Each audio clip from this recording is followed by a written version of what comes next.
Imagine standing in the Colosseum surrounded by roaring crowds as a lion charges toward you. This wasn't entertainment, it was Roman justice in action. The empire didn't just punish criminals, it turned their suffering into a public show, making sure everyone got the message. We'll see how every class, from patricians to slaves, faced very different fates under Roman law. Some people paid a fine and walked away, others were tortured for days, all for the crowd to see. Roman punishments weren't just about crime, they were about control. But before we get to the punishments themselves, let's look at how justice worked in ancient Rome, and why it was anything but fair. In Rome, justice wasn't blind, it was all about status and connections. The legal system wasn't designed to protect everyone equally, it was a system built to keep people in their place. If you were rich, you could pay a bribe or call in a favor and walk away. If you were poor, you might not even get a trial before your punishment started. Let's talk about stealing. A patrician caught with sticky fingers might pay a fine and get a stern warning. But a slave? They'd be whipped, branded, or nailed to a cross. The law didn't see them as people, they were property. Most crucifixion victims were slaves or non-citizens, not the wealthy elite. You didn't see senators hanging from crosses or rotting in prison. They had the means to escape real consequences. And it wasn't just about what you did, it was about what people said you did. One accusation could ruin your entire life. Rumors move fast in a city packed with gossip, and if your name got tied to a crime, you could lose your job, your friends, and sometimes even your freedom before anyone proved you did anything wrong. There was no presumption of innocence. If someone powerful pointed a finger, that was often all it took for your world to collapse. Sure, trials existed, but they were often just for show. Most defendants didn't get lawyers. The evidence? Sometimes just a single witness, maybe someone with a grudge. Some courts moved so quickly, you'd barely have time to plead your case before the verdict was handed down. If you tried to appeal, good luck, unless you had the right friends in high places. For most people, justice meant a fast, harsh sentence with no real chance to fight back. Now, why did the Romans stage these punishments in marketplaces and amphitheaters? It wasn't just about getting rid of criminals. It was about scaring everyone else.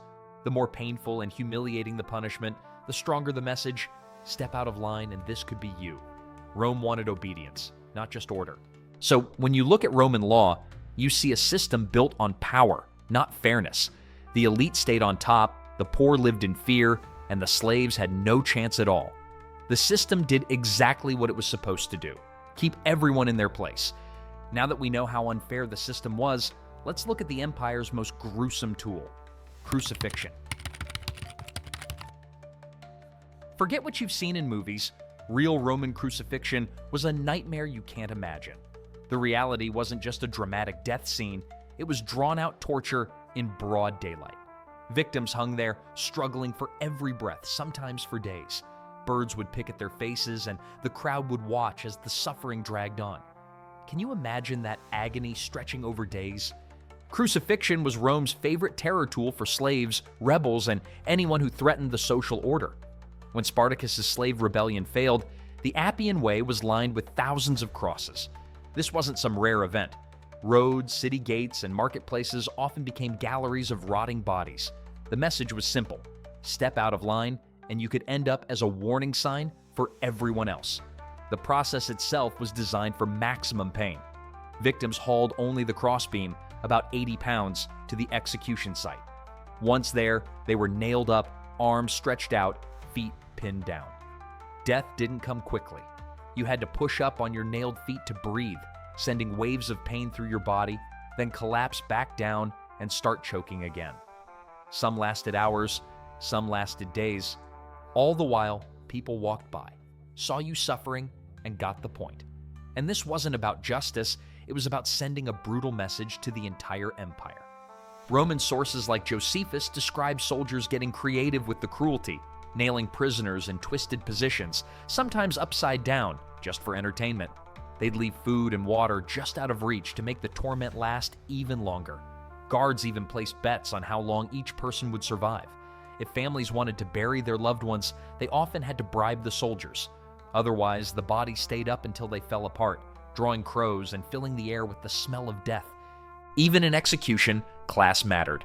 Wealthier victims sometimes got a sedative drink to dull the pain or were tied to the cross instead of nailed, which made death slower but spared them some agony. The poorest, especially slaves, got the worst. No clothing, no mercy, and sometimes extra tortures like broken bones or burning.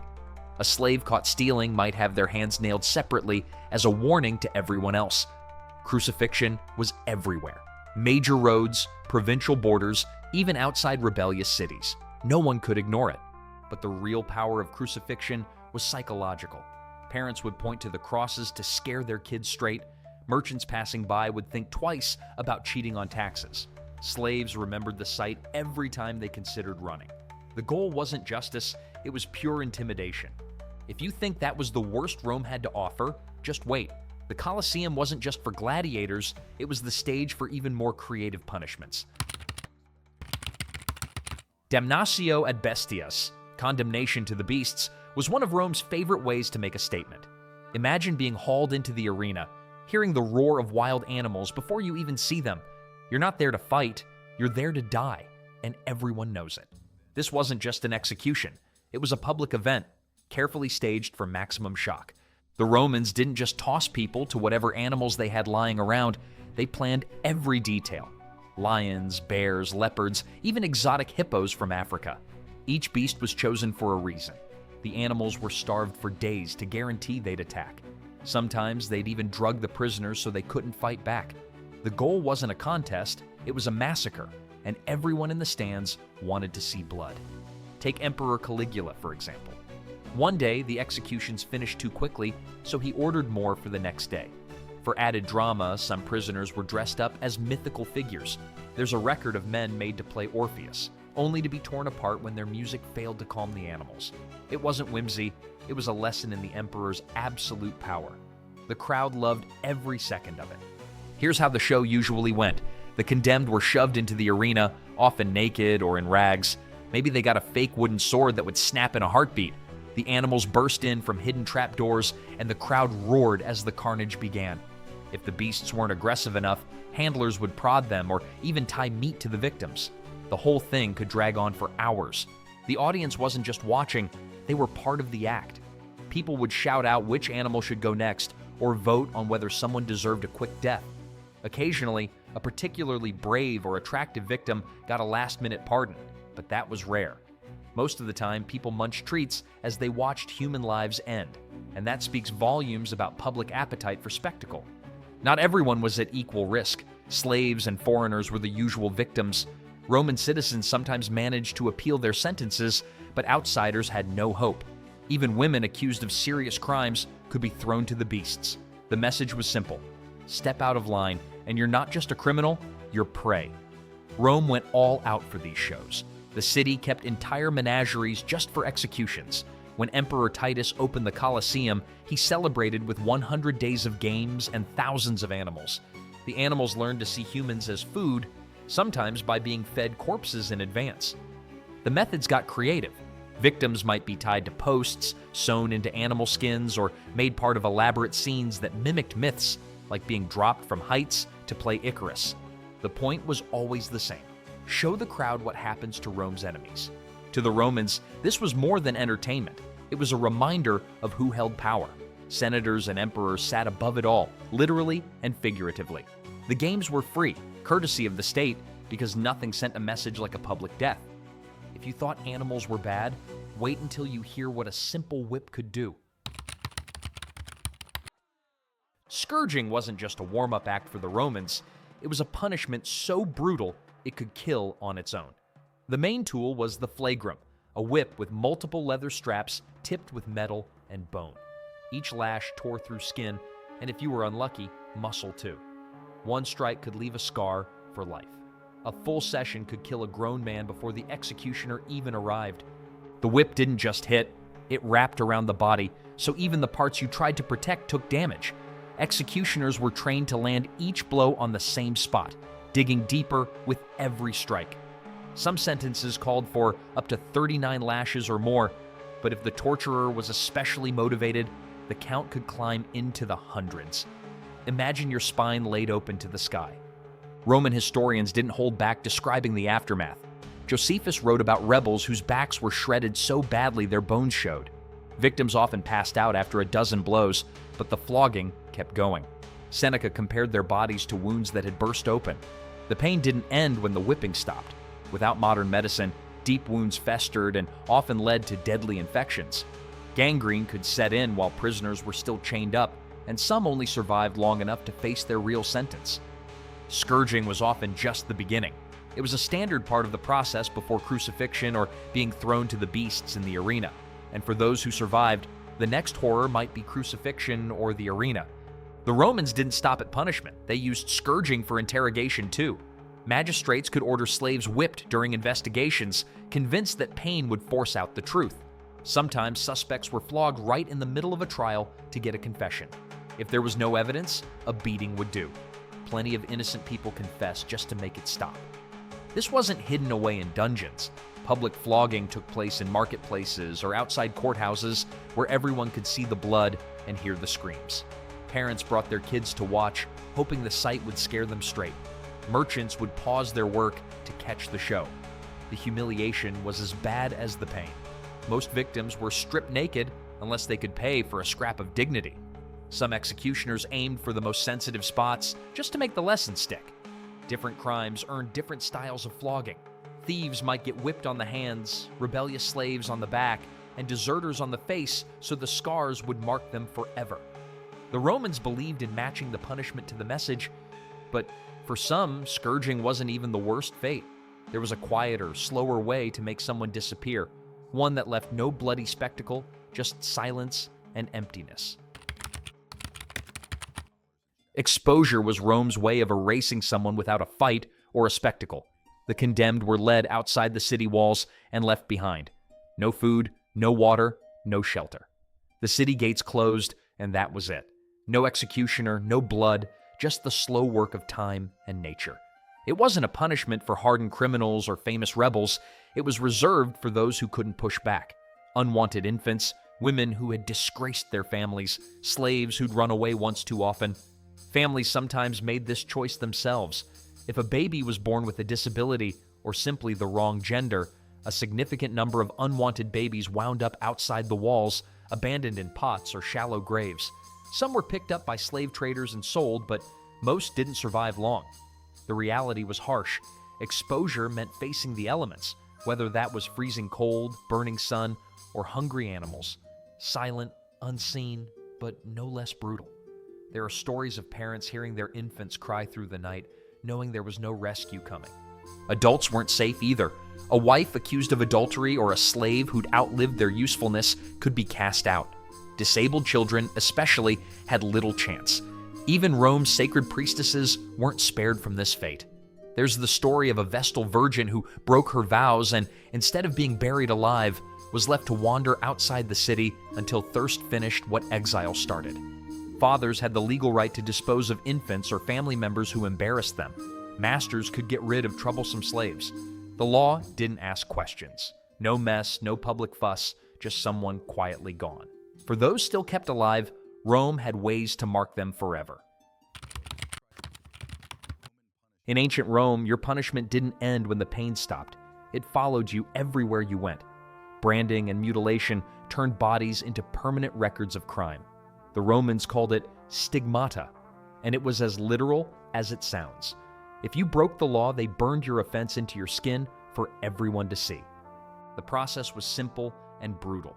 Branding irons were heated until they glowed, then pressed into flesh. Slaves who tried to escape got an F for fugitivus seared onto their foreheads. Army deserters were marked with a D, so no legion would take them back. The irons weren't sterile, so many brands turned deadly from infection. There was no hiding these marks, especially for the poor. Wealthier offenders sometimes bribed officials to put the brand somewhere covered by clothing, but most people had no such luck. Facial branding was common because it couldn't be concealed. These marks turned people into walking warnings for everyone else. Mutilation wasn't just about letters. Ear cropping was a favorite for petty thieves. One ear gone for the first offense, both for repeat crimes. Some criminals lost their noses if they insulted a master or committed certain acts.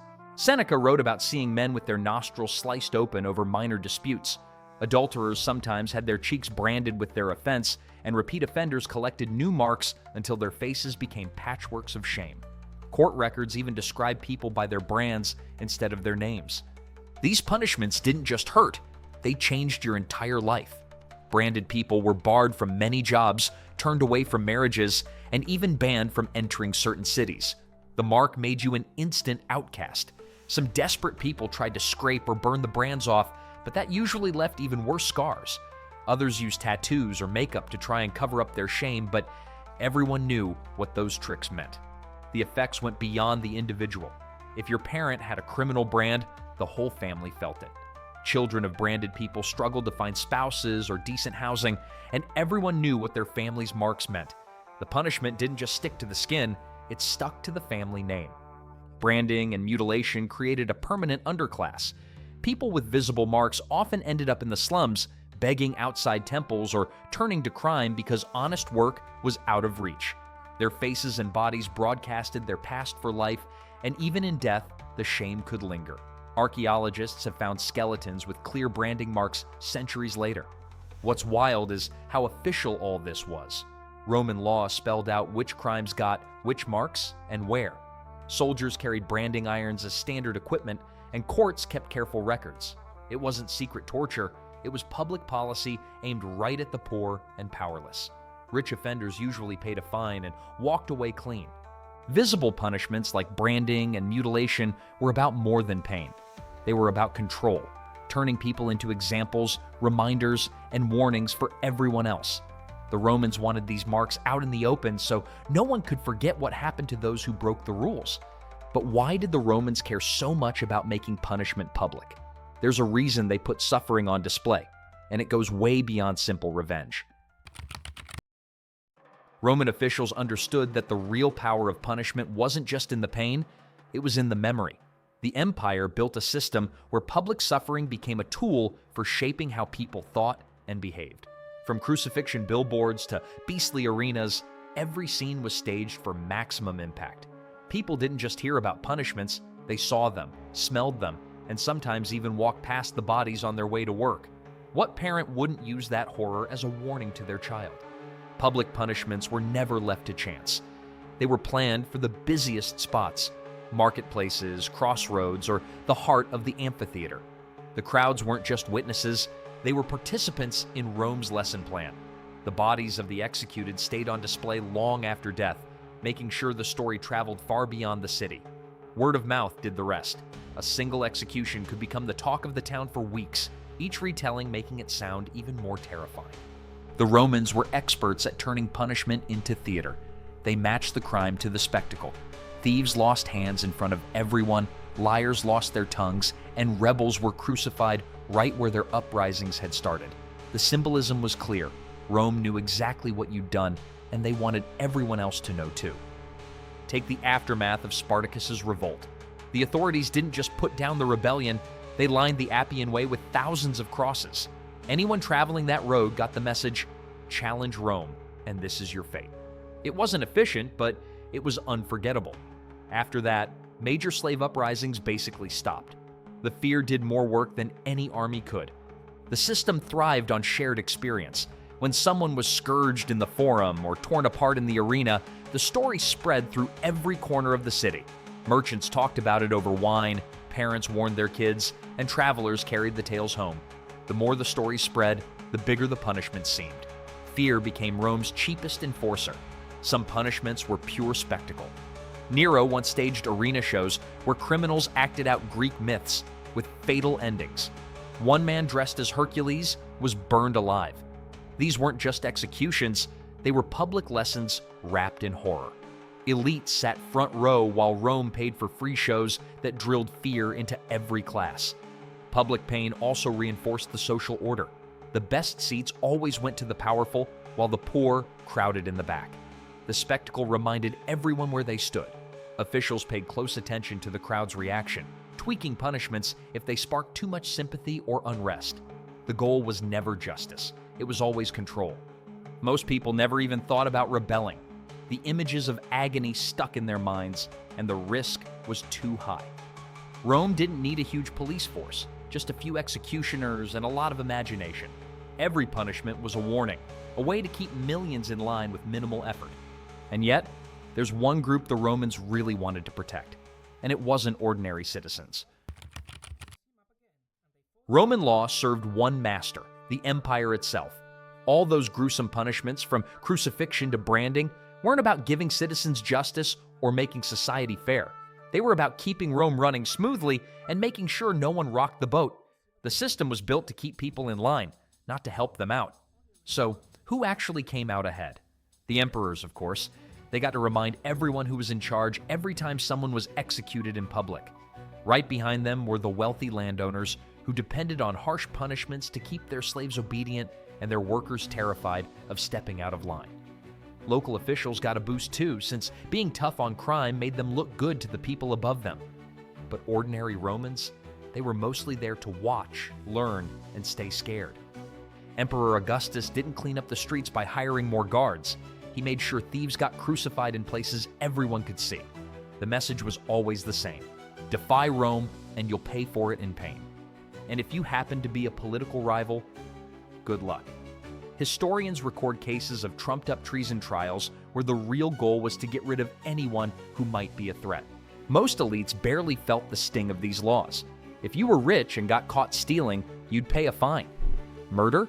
With enough money, your case might just disappear. If a senator's son committed a serious crime, it was usually handled quietly, with money changing hands behind the scenes. The poet Juvenal even joked that prisons were for poor men, while the rich dined in style. This setup worked because it kept the social order locked in place. The poor saw what happened to people like them and learned to keep their heads down. The wealthy relaxed, knowing their money and status would protect them from the worst. It was a system designed to keep the powerful safe and the powerless afraid.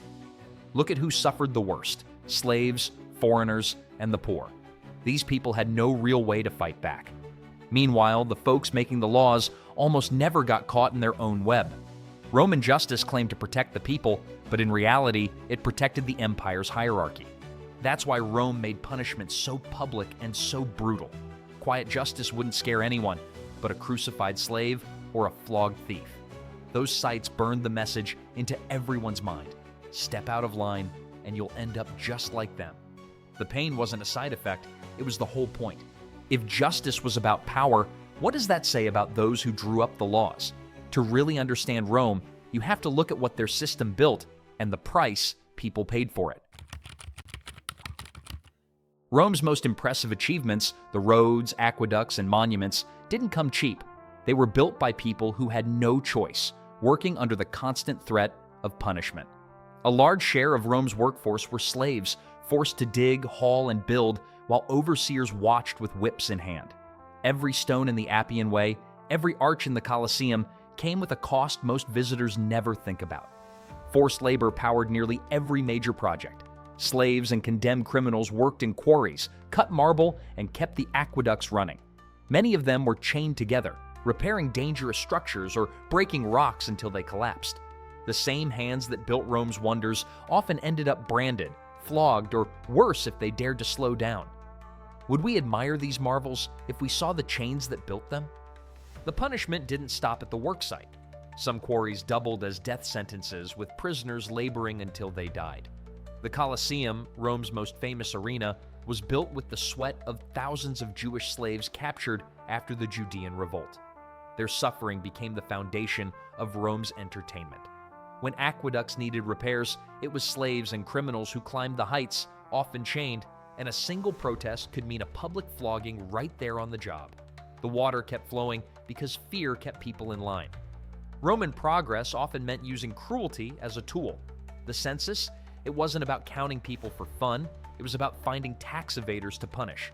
The famous road network, built to move troops quickly to crush uprisings, not just to make travel easier.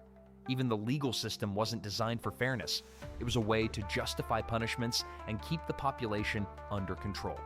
Progress and brutality weren't opposites. They went hand in hand. Even the army enforced order with decimation, executing 1 in 10 of their own if a unit showed cowardice or disobedience. We still use pieces of the Roman model today. Modern infrastructure, legal terms, and government systems all echo Rome's legacy. But it's easy to forget that these systems were built on a foundation of cruelty. The same society that wrote elegant laws about justice also left babies to die outside the city walls. The achievements and the brutality are linked. They can't be pulled apart. So where does that leave Rome's legacy? Brutal or brilliant? Rome's justice system reveals a hard truth.